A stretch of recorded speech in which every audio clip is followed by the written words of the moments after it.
کس سے پیار کریں؟ ہمیں کیوں محبت ہے مدینے سے؟ ارے میرے آقا فرماتے ہیں من زار قبری وجبت لہو شفاعتی، جس نے میرے روضے کی زیارت کی اس پر میری شفاعت واجب ہو گئی۔ ہم گناہگاروں کے پاس کوئی عمل نہیں جو آقا کو دکھا سکے، قیامت کے دن شفاعت کی خیرات طلب کر سکے۔ ہاں مدینے والے آقا صلی اللہ تعالی علیہ وسلم کا یہ فرمان دل کو بڑی ڈھارس دیتا ہے کہ من زار قبری وجبت لہو شفاعتی، پھر کیوں نہ مدینے جائے، نبی پاک کے روضے پر حاضری دے اور شفاعت کی خیرات طلب کر لے۔ میٹھے میٹھے اسلامی بھائیوں، ارے جس سے محبت ہوتی ہے اس کی ہر چیز سے محبت ہوتی ہے، جس سے پیار ہوتا ہے اس سے نسبت رکھنے والی ہر چیز سے پیار ہوتا ہے۔ ہمیں کوئی اور وجہ نہیں کہ مدینہ اچھا لگتا ہے، ارے مدینہ منورہ سے ہمیں کیوں لگاؤ ہے؟ ارے امیر اہل سنت اس بات کا بڑا پیارا جواب دیتے ہیں، کیا خوب لکھتے ہیں، مدینہ اس لیے عطار جانو دل سے ہے پیارا، مدینہ اس لیے عطار جانو دل سے ہے پیارا کہ رہتے ہیں مدینہ اس لیے عطار جانو دل سے ہے پیارا، پیارا مدینہ اس لیے عطار جانو دل سے ہے پیارا کہ رہتے ہیں میرے آقا میرے دل بر مدینے میں کہ رہتے ہیں میرے آقا میرے دل بر مدینے۔ مدینے سے کیوں نہ پیار کرے ہمارے آقا وہاں ہے، سارے نبیوں کا سرور مدینے میں ہے، سب رسولوں کا افسر مدینے میں ہے۔ جانتے ہو مدینہ ہے کیوں دل پسند، میٹھے محبوب کا گھر مدینے میں ہے۔ سارے دیوانے بےتاب ہے کس لیے، شاہ کی قبر انور مدینے میں ہے۔ ارے اپنا تو سب کچھ مدینے میں ہے، مزہ کیا خاک آئے دور رہ کر ایسے جینے میں، مزہ کیا خاک آئے دور رہ کر ایسے جینے میں کہ پروانہ یہاں تڑپے جنے شمع مدینے میں۔ میٹھے میٹھے اسلامی بھائیوں، مدنی چینل کے ناظرین سنو، ارے ہم ایسے ہی مدینے سے پیار نہیں کرتے۔ ہو سکتا ہے مدنی چینل کے ناظرین میں سے کوئی سوچ رہا ہو یہ اتنا کیوں مدینے کو تڑپتے ہیں، یہ اتنا کیوں مدینہ مدینہ کرتے ہیں، یہ اتنا کیوں مدینے سے پیار کرتے ہیں۔ ارے ہماری بات چھوڑو، جس نبی سے محبت کی ہے وہ خود مدینے سے پیار فرمایا کرتے، وہ خود مدینے سے محبت کیا کرتے۔ احادیث میں یہ مفہوم ملتا ہے، میرے آقا جب سواری کرتے نا، سواری فرماتے تو نارمل چال ہوا کرتی، مناسب رفتار میں سواری چلایا کرتے، مگر جب مدینہ طیبہ قریب آتا میرے آقا شوق مدینہ میں اپنی سواری کو تیز فرما دیتے۔ مدینے کے در و دیوار جب نظر آتے میرے آقا مدینہ منورہ کی محبت میں اپنی سواری کو تیز فرما دیا کرتے۔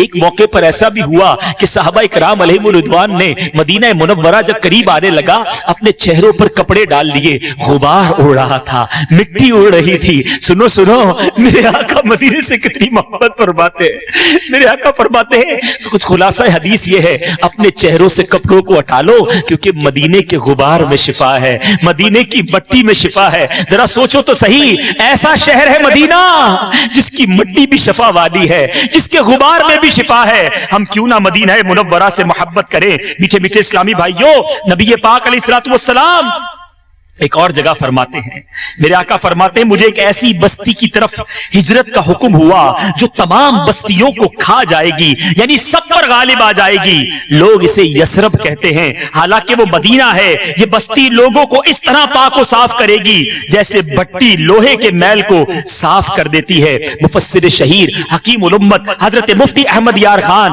اس حدیث کی شرح میں فرماتے ہیں